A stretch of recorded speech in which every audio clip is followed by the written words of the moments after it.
اور یہ ہمارے اوپر سر پر ہاتھ جوڑ کر بیٹھے ہیں وزارت تعلیم کے ماتحت مدارس کو رجسٹریشن کروایا جائے، لیکن علماء حق وہ بخوبی جانتے ہیں کہ ان کے ماتحت ہوں گے تو ہمارے کو کتنے مشکلات پیش آئے گی۔ وہ قائد جمعیت، قائد حزب اختلاف حضرت مولانا فضل الرحمان صاحب دامت برکاتہم العالیہ دور اندیش ہے۔ دوربین تو ہم دیکھتے ہیں، دور اندیش نہیں دیکھتے ہیں۔ وہ آنے والے واقعات اور حالات کو سامنے دیکھتے ہیں۔ ولی کامل جس کے بارے میں حاجی عبدالوہاب صاحب مرحوم نے کہا تھا کہ چلتے پھرتے زمین کے اوپر اگر کسی کو ولی دیکھنا ہو اور جنتی شخص کو دیکھنا ہو، حضرت شیخ الحدیث مولانا مفتی حسن صاحب کو دیکھ لیں۔ اور وہی جنتی شخص جس کے بارے میں حاجی عبدالوہاب صاحب رحمۃ اللہ علیہ پیشن گوئی فرما کے جا چکے ہیں، وہ مفتی حسن صاحب مدظ العالی، وہ قائد جمعیت مولانا فضل الرحمان صاحب کو سلام عقیدت پیش کر رہے ہیں اور کہہ رہے ہیں کہ میں نے حالت کشف میں دیکھا ہے کہ اس سے بڑا ولی اس دھرتی پہ ہے نہیں۔ کسی نے کہا میں نے استخارہ کیا تھا مولانا فضل الرحمان صاحب پر، آیا یہ جس راستے پر ہے ہمیں سمجھ نہیں آ رہا۔ میں نے کہا آپ نے استخارہ کا نتیجہ کیا نکالا؟ کہا میں نے جب استخارہ کیا میں نے اسی رات خواب میں دیکھا کہ کوئی قائد جمعیت کے پاس کھڑا ہو کر میرے طرف آنکھ کا شعلہ پھینک رہا ہے، میں پیچھے ہوا۔ کہا ان کی طرف بات نہیں کرنا، ان کے خلاف آواز نہیں اٹھانا،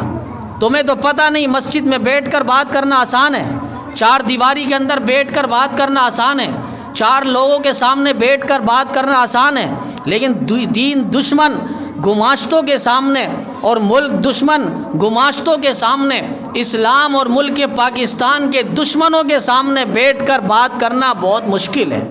اور اس کے لیے اللہ تعالیٰ نے ایسے رجال کار کو پیدا کیا ہے اور جبال العلم کو پیدا کیا ہے۔ شیخ الاسلام مولانا مفتی تقی صاحب مدظ العالی وہ بھی اسی کاس کے عظیم مشن اور رہبر رہنما اور قافلہ حق کے اس وقت کے سپہ سالار ہیں کہ مدارس کو آزاد رکھا جائے، کہ یہ لوگ وزارت تعلیم کے ماتحت آئیں گے بڑے نقصانات کا سامنا ہوگا۔ ان کی تو اپنی کالج کو آپ دیکھ لیں، یونیورسٹیوں کو دیکھ لیں، ان کے اسکولز کو دیکھ لیں، وہاں سے پڑھے لکھے نوجوان طبقہ کہاں جا رہا ہے اور ان کی پڑھائی کس عیاشی کے ساتھ ہو رہی ہے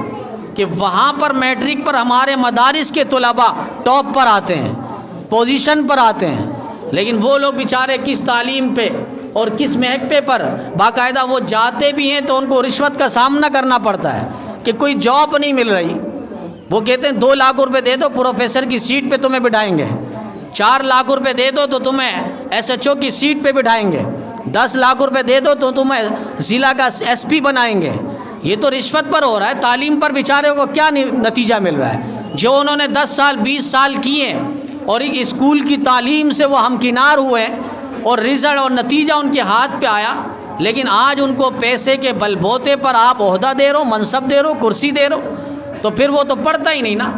پوری پیسے کو ہی جمع کرتا، فیسوں کو جمع کرتا، پھر یہ کرسی وہ پیسے کے بل بوتے حاصل کرتا۔ اور آج بھی یہی ہو رہا ہے، سائنس صحیح نہیں آتا، ان کو کرسی پہ بٹھایا گیا ہے، بس بدماشی کے لیجے آپ سے رکھ سکتا ہے، وہ آپ سے تو تڑاپ سے بات کر سکتا ہے، آپ کی عزت وہ داؤ میں لگا سکتا ہے، آپ کی توہین وہ کر سکتا ہے، کرسی میں بیٹھا ہوا ہے، بس خدا بنا ہوا ہے، آپ کو بالکل سامنے کھڑا ہونے کی ہمت ہی نہیں دے گا۔ وہ کیا ہے؟ پیسے کے بل بوتے آیا ہے۔ اگر وہ تعلیم حاصل کرتا، وہ استادوں کی قدر سمجھتا،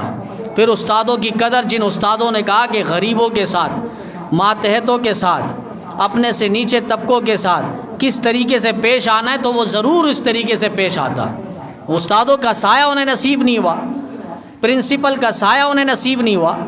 ٹیچر کا سایہ انہیں نصیب نہیں ہوا، ہیڈ ماسٹر کا سایہ انہیں نصیب نہیں ہوا، تو بتائیں پھر وہ کس طرح میرے اور آپ کا ادب اور عزت احترام وہ ملحوظ خاطر رکھے گا؟ تو دعائیں دیں ان لوگوں کو جو اسمبلی کے سائے میں بیٹھے ہوئے اور دین دشمن اور ملک دشمن عناصر کو پیچھے ہٹائے ہوئے ہیں، اسلام دشمن اور ملک پاکستان کے دشمنوں کو وہ پیچھے ہٹائے ہوئے ہیں۔